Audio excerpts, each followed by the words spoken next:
बिस्मिल्लाहिर्रहमानिर्रहीम। My name is doctor Sumaiya और आज हम लोग जो है वो सेरिब्रम के जो पार्ट्स थे, जो हमारा पार्ट रह गया था उसको कंटिन्यू करेंगे। पिछले अगर हम लेक्चर का ओवरव्यू कर लें तो उसके अंदर हम लोगों ने पढ़ा था कि आपका सेरिब्रम जो है वो ब्रेन का सबसे बिगेस्ट पार्ट जो है वो आपका सेरिब्रम कॉन्स्टिट्यूट करता है, जिसका ऊपर और उसके ऊपर हम लोगों ने उसके लोब्स पढ़े थे, उसकी सर्फेसिस पढ़ी थी, उसके पोल्स पढ़े थे। ये सारी चीज़ें हम लोगों ने कवर कर ली थी। ठीक है, यहाँ पे हमारे पास सारा उसका इंट्रोडक्शन था कि ये फोर ब्रेन जो है वो हमारे पास लार्जेस्ट पार्ट है। ये ड्राइव करता है टेलेनसेफ्लॉन से। इसके दो हेमिस्फीयर्स होते हैं, लेफ्ट हेमिस्फीयर होता है और राइट हेमिस्फीयर होता है, और जिस पॉइंट के ऊपर ये दोनों हेमिस्फीयर एक दूसरे के साथ कनेक्ट कर रहे होते हैं उसे कॉर्पस कैलोजम कहते हैं। ठीक है, और हर वेंट्रिकल के अंदर एक कैविटी होती है जिसको हम लोग लेटरल वेंट्रिकल कहते हैं। ठीक है, कैविटी जो होती है, ये वाली जो हमारे पास कैविटी बनी हुई है, these are the lateral ventricles. ठीक है जी, आगे हम लोग बात कर लेते हैं सेरिब्रम की सर्फेसेस की। तो हमारे पास सेरिब्रम की तीन सर्फेसेस होती हैं, सुपीरो लेटरल सर्फेस होती है, मीडियल सर्फेस होती है और इंफीरियर सर्फेस होती है। ठीक है, और हर हेमिस्फीयर जो है उसकी तीन पोल्स होते हैं, चार बॉर्डर्स होते हैं और चार ही उसके लोब्स होते हैं जो कि उसके बोन के नीचे पड़े होते हैं। फ्रंटल बोन के नीचे उसका फ्रंटल लोब है, पैराइटल बोन के नीचे उसका पैराइटल लोब आ जाता है, ऑसिपिटल बोन के नीचे उसके ऑसिपिटल लोब आ जाता है और टेम्पोरल बोन के नीचे उसका टेम्पोरल लोब आ जाता है। ठीक है जी, ये हम लोगों ने बॉर्डर्स के ऊपर पढ़ लिया था कि मीडियल और सुपीरियर मीडियल बॉर्डर होता है, इंफीरियर बॉर्डर होता है, मीडियल ऑर्बिटल बॉर्डर है और मीडियल ऑसिपिटल बॉर्डर है। ठीक है जी, लोब्स की बात कर लेते हैं तो हमारे पास फ्रंटल पोल आ जाते हैं। सॉरी, पहले पोल्स की बात करते हैं। जो पहले तीन पोल्स हैं, तो पहले फ्रंटल पोल है, ऑसिपिटल पोल है और temporal. Frontal pole, occipital pole and temporal pole. और लोब्स की बात कर लें, frontal, occipital, parietal, occipital and temporal lobe. ठीक है जी, उसके बाद सल्काई गायराई का जो है वो मैंने आप लोगों को कॉन्सेप्ट दिया था कि जो हमारे पास कट सा लगा हुआ होता है, जो हमारे पास एक ग्रूव सा होता है, वो हमारे पास जो है वो सल्कस होता है। ठीक है, और दो सल्कस के दरमियान में जो हमारे पास उभरी हुई folded part of the brain होता है, दैट इज़ गायराई। ठीक है, और फिशर जो होता है वो हमारे पास बिल्कुल ही दो पार्ट में डिवाइड कर देता है, तो वो हमारे पास फिशर कहलाता है। ठीक है, इसके अंदर हम लोगों ने पढ़ा था कि फिशर जो है वो ब्रेन को जो है डिफरेंट लोब्स के अंदर जो है वो डिवाइड भी करते हैं। ठीक है, सबसे मेन जो हमारे पास दरमियान वाला जो हमारा वर्टिकल फिशर है वो सबसे ज़्यादा प्रोमिनेंट होता है। ठीक हो गया, आगे हम लोग बात कर लेते हैं। ये देखें, यहाँ पे हम बात कर लेते हैं, ये जो हमारे पास ये वाली लाइन्स जारी होती हैं, ये वाली लाइन्स जारी होती हैं, दीज आर कॉल्ड सल्काए। और जो दरमियान में दो सल्काए के दरमियान वाला जो ये फोल्डेड पार्ट है, दिस इज़ योर गायराई। ठीक है, जिसको गायरस भी बोलते हैं। आगे हम लोग बात कर लेते हैं कौन कौन से गायराई सल्काए थे। हम लोगों ने लास्ट लेक्चर्स के अंदर ये देखें, ये हमारे पास सिंगुलेट और सारे के सारे गायराई जो हैं वो सल्काए, ये देखें हम लोगों ने जो है वो मैंने इनको प्रोमिनेंट हाईलाइट किया हुआ है। आगे फिर हमारे पास ये सारी की सारी सर्फेसिस थी। इंफीरियर सरफेस पे कौन कौन से आते हैं। आज जो हम लोगों ने टॉपिक पढ़ना है वो हमारे पास है important centres of the cerebral cortex. ठीक है, आपके सेरेब्रल कॉर्टेक्स के इम्पॉर्टेंट सेंटर्स कौन से हैं जिनके पास आपकी सोमेटोसेंसरी इन्फॉर्मेशन जाती है, फिर वो वहाँ पे उसे ट्रांसलेट करते हैं और फिर उसके बाद हमारे पास मोटर इन्फॉर्मेशन जो है वो हम इफेक्टर्स तक जो है वो पहुँचाते हैं, जो कि मेजॉरिटी हमारे मसल्स होते हैं। ठीक है, तो मेन फंक्शनल एरियाज कौन से हैं सेरेब्रल कॉर्टेक्स के। पूरा सेरेब्रल कॉर्टेक्स जो है उसके अंदर मेन फंक्शनिंग एरियाज कौन से हैं जो कि आपके ब्रेन का मेजर ऑफ द फंक्शंस जो है वो कंट्रोल करते हैं। ठीक है, तो उसके अंदर जो हमारे पास आ जाता है ना, सबसे पहली बात है कि सेरेब्रल कॉर्टेक्स जो है उसकी इंपॉर्टेंस क्या है। सेरेब्रल कॉर्टेक्स जो है वो हमारे पास कॉन्शियस, अवेयरनेस, थॉट, यहाँ पे थॉट का टी जो है वो मिसिंग है, थॉट, मेमोरी एंड इंटेलेक्ट, सारी की सारी जो आपकी सोच समझ के करने वाली चीज़ें होती हैं, इंटेलिजेंस होता है, आईक्यू होता है, ये सारी की सारी चीज़ें हमारी जो है वो कहाँ पे मैनेज होती हैं, सेरेब्रल कॉर्टेक्स में। ठीक है, most sensory modalities ascend to the cortex. Ascend का मतलब है डाउनवर्ड टू अपवर्ड जाना, तो सारी की सारी आपकी बॉडी से इंफॉर्मेशन, ब्रेन आपका हायर कमांडिंग सेंटर है ना, सबसे हाईएस्ट पोजीशन पे, तो बाकी सारी इन्फॉर्मेशन बॉडी से जो है वो असेंड करके इसकी तरफ जाएंगी। तो यहाँ पे ये लिखा हुआ है कि most sensory modalities ascend to the cortex from the thalamus, perceived and interpreted in the light of the previous experiences. अब कुछ चीज़ें होती हैं वो पहले हो चुकी होती हैं, तो उनके लिए आपको सोचना, आपके ब्रेन सेरेब्रल कॉर्टेक्स को सोचना नहीं पड़ता, थिंक नहीं करना पड़ता। वो क्या करता है, वो प्रीवियस बेसिस के ऊपर, प्रीवियस एक्सपीरियंस की बेसिस के ऊपर जो है वो फटाफट आपका रिस्पॉन्स जनरेट कर देता है कि आप ये कर लें, ये हुआ है, चलें अब ये कर लें, तो आपका काम सॉर्ट हो जाता है, ठीक है। लेकिन अगर आपको कोई न्यू चीज़ आपको सीखने को मिल रही है तो फिर वो उसके ऊपर काम करना स्टार्ट करता है और उसके बाद उसका रिजल्ट जो है यानी कि उसका रिस्पॉन्स जो है वो जनरेट करता है, ठीक है। अब हम लोग बात कर लेते हैं posterior part of the cerebrum. वो क्या करता है? Posterior part of the cerebrum वो रिसीव करता है सेंसरी इन्फॉर्मेशन पैराइटल लोब में, जिसको हम सोमैटोसेंसरी एरिया कहेंगे, ऑसिपिटल लोब में जो कि आपकी विजन की इन्फॉर्मेशन, सेंसरी इन्फॉर्मेशन जो है उसे रिसीव करेगा।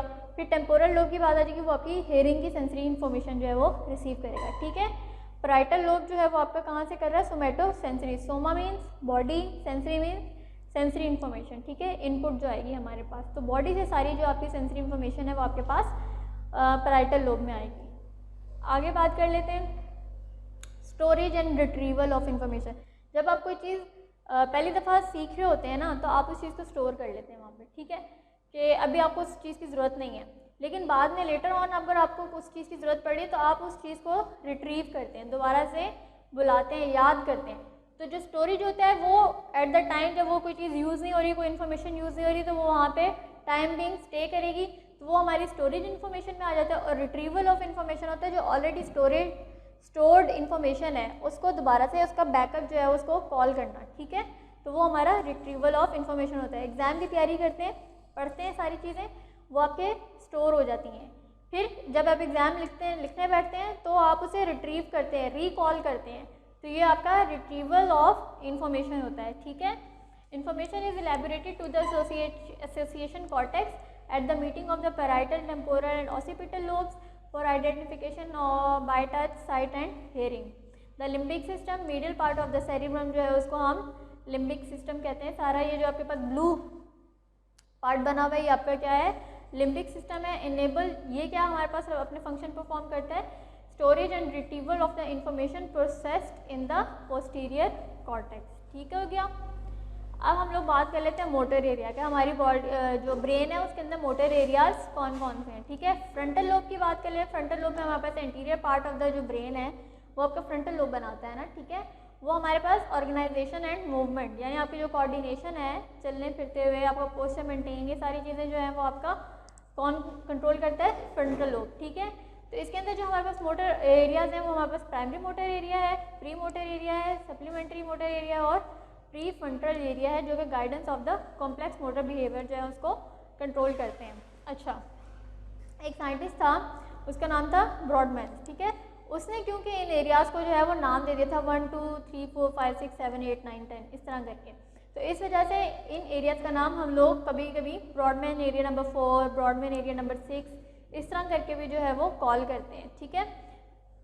प्राइमरी मोटर कॉर्टेक्स जो है उसको हम ब्रॉडमैन एरिया नंबर 4 कहते हैं, ठीक है। और ये हमारे पास pre central gyrus and interior part of the pre central lobule में आ जाता है। ये देखें, ये जो मैंने अभी हाईलाइट किया है ये आपका जो है वो ब्रॉडमैन एरिया नंबर 4 है, जिसको हम PMC यानी कि प्राइमरी मोटर कॉर्टेक्स भी कहते हैं। ये हमारे पास अपसाइड डाउन जो है वो प्रेजेंट होता है। Size of the functional area is directly proportional to the skilled movement. इसका जो साइज़ है यानी ये विड्थ वाइज जो है, जितना कोई बंदा स्किल्ड होगा अपनी बॉडी मूवमेंट्स और अपनी बॉडी फंक्शन जितने ज़्यादा परफॉर्म होगा, उसको जितनी ज़्यादा चीज़ें करनी आती होंगी, ये एरिया उतना ही ज़्यादा ब्रॉड होगा, बड़ा होगा, ठीक है। तो इंसान और एक बंदा उसको कोई स्किल उसके पास नहीं है, कुछ भी नहीं है, ना उसे ग्राफिक डिज़ाइनिंग आती है, ना उसे कंप्यूटर यूज़ करना आता है, कुछ भी नहीं आता, ना उसे कुकिंग आती है, कुछ भी चीज़ें नहीं आती, तो इसका साइज़ उतना ही ज़्यादा स्मॉल होगा, ठीक है। जो इंसान जितना ज़्यादा स्किल मूवमेंट्स अपनी जो है स्किलफुल चीज़ें जो है वो सीखता जाएगा, ये एरिया जो है वो अपने आप को उतना ही ज़्यादा डेवलप करता जाएगा, ठीक है। यहाँ पे जो इम्पोर्टेंट पार्ट जो है ना वो ये है कि जो प्रिंसिपल सब कॉर्टिकल एफरेंट हमारे पास न्यूरॉन्स होते हैं ना, जो कि प्राइमरी मोटर कॉर्टेक्स में आते हैं, वो हमारे पास लेटरल वेंट्रिकल से आते हैं, ठीक है, लेटरल वेंट्रिकल न्यूक्लियस से, ठीक हो गया। आगे हम लोग बात कर लेते हैं कि अपनी इनपुट इन्फॉर्मेशन जो है वो ग्लोबस पैलेटस एंड डेंटेट न्यूक्लियस से जो है वो रिसीव करता है।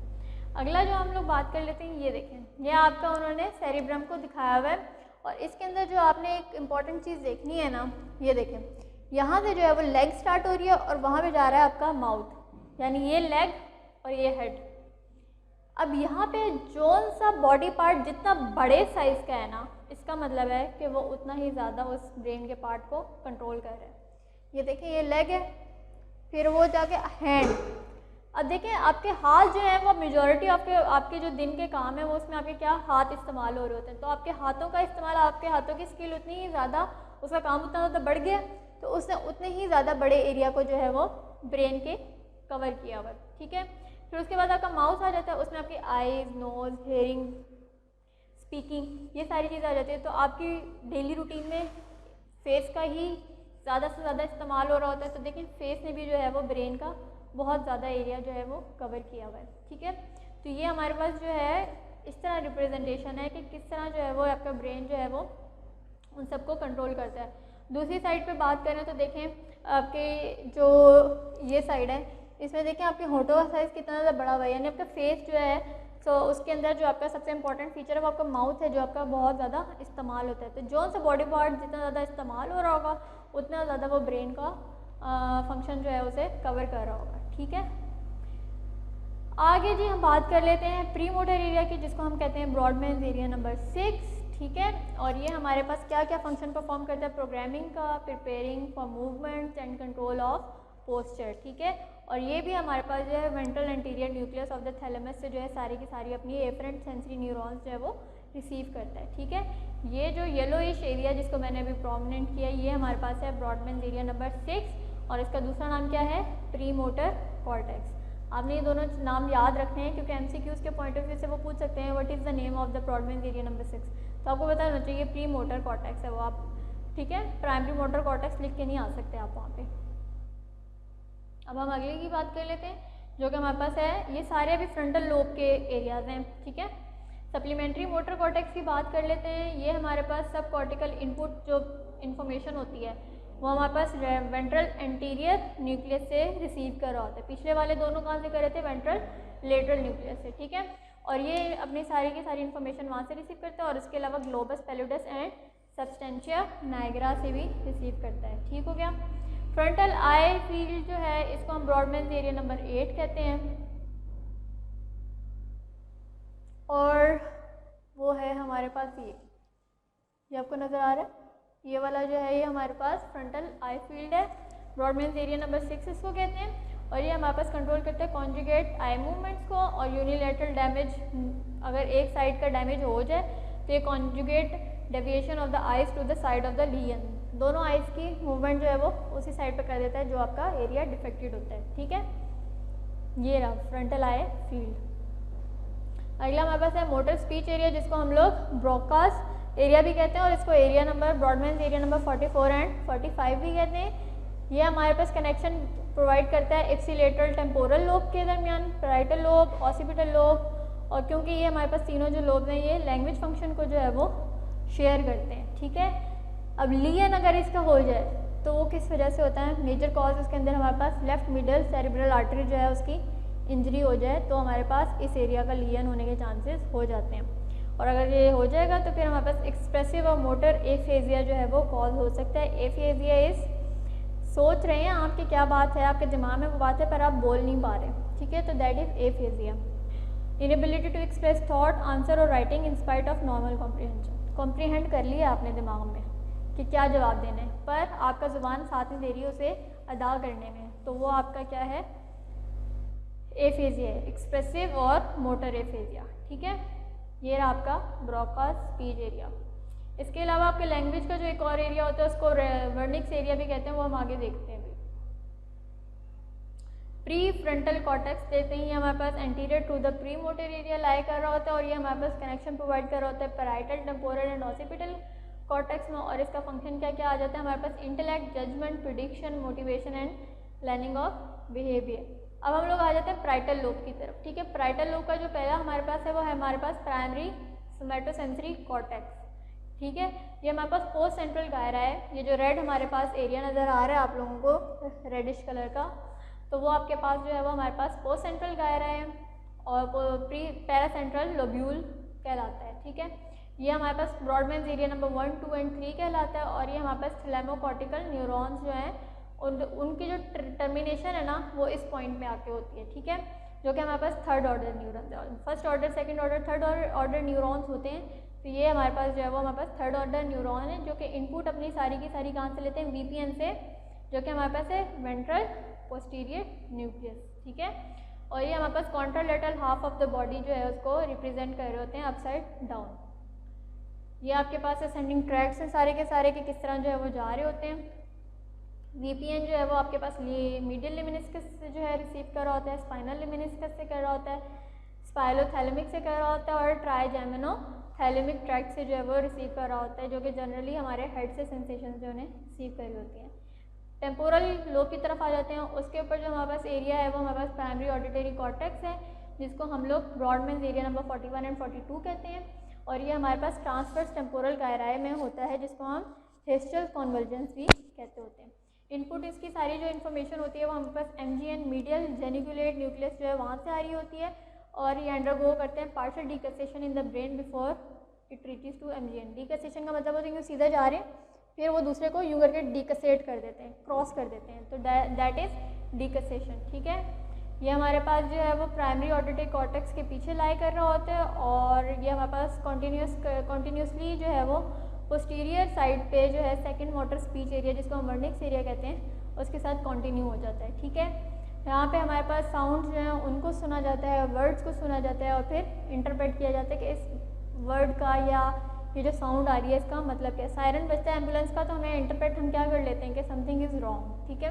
कोई हमसे हमारा नाम पूछता है तो हमें पता है कि हमने इसका जवाब अपना नाम बता के करना है, ना कि कुछ और जवाब दे के करना है, ठीक है। इसका अगर लियन हो जाए तो हमारे पास सेंसरी एफेजिया हो जाता है, ठीक है। हम रिकॉग्नाइज ही नहीं कर पाते कि कौन सी साउंड और कौन से वर्ड का क्या मतलब है, ठीक हो गया। आगे हमारे पास प्राइमरी विजुअल कॉर्टेक्स है, जो कि ऑसिपिटल लोब में हमारे पास प्रेजेंट होता है, और इसको ब्रॉडमैन्स एरिया नंबर 17 कहते हैं। ये अपनी सारी की सारी सेंसरी इन्फॉर्मेशन जो है वो लेटरल जेनिकुलर न्यूक्लियस जो है वहाँ से रिसीव करता है, और ये हमारे पास अगर इसका लियन हो जाए तो हमारी आई साइट जो है, विजन जो है वो कॉम्प्रोमाइज़ हो जाती है, ठीक है। और ये जो लियन होती है इसको हम कहते हैं होमोनिमस हेमिनोपिया, ठीक है। फिर हमारे पास आ जाता है विजुअल एसोसिएशन कॉर्टेक्स, इसको ब्रॉडमैन्स एरिया नंबर 18 एंड 19 कहते हैं, और ये हमारे पास विजुअल एसोसिएशन कॉर्टेक्स कहलाता है। ये हमारे पास इंटरप्रेटिव होता है विजुअल इमेजेस के लिए, कि अगर हम कोई चीज़ देख रहे हैं तो चेयर है तो उसको हम चेयर ही इंटरप्रेट करें, ना कि दरख्त कर लें, ठीक है।